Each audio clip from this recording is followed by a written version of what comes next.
Praise the lord. ఈ దిన దేవుని వాగ్దానము. సొమ్మసిలిన వారికి బలమిచ్చువాడు ఆయనే, శక్తిహీనులకు బలాభివృద్ధి కలుగ చేయువాడు ఆయనే.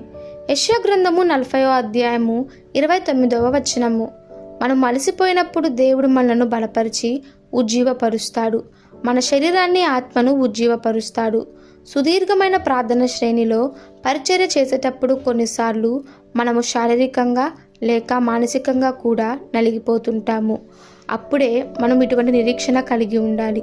ప్రభువా, నాకు సహాయం కావాలి, నన్ను ఉజ్జీవపరచు అని మనం వేడుకోవాలి.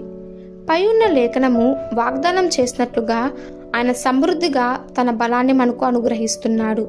మనం ఏదైనా పని చేస్తున్నా, ఇంటిని శుభ్రపరుస్తున్నా, రోజంతా పనిచేసే ఇంటికి వెళ్ళి మొక్కలు నీళ్లు పోయవలసి ఉన్నా, లేక బండిలో ఇంధనం నింపవలసి ఉన్నా దేవుడు మనను ఉజ్జీవపరుస్తాడు. ఒక నిమిషము వెనుకకు వాలి ఆ శక్తిని ఆయనను మనకివ్వమని అడుగుదాము. నీకు తెలియదా? నీవు వినలేదా? భూదిగంతమును సృజించిన యెహోవా నిత్యుడగు దేవుడు. ఆయన సొమ్మసిల్లడు, అలయడు. ఆయన జ్ఞానమును పరిశోధించుట అసాధ్యము. సొమ్మసిలిన వారికి బలమిచ్చువాడు ఆయనే, శక్తిహీనులకు బలాభివృద్ధి కలుగ చేయువాడు ఆయనే. కాబట్టి మనము సొమ్మసిల్లని అవసరం లేదు. ఈ దిన దేవుని వాగ్దానము మనందరి జీవితంలో నెరవేరులాగున ప్రభు కృప మనకి తోడై ఉండును గాక. ఆమెన్. God bless you.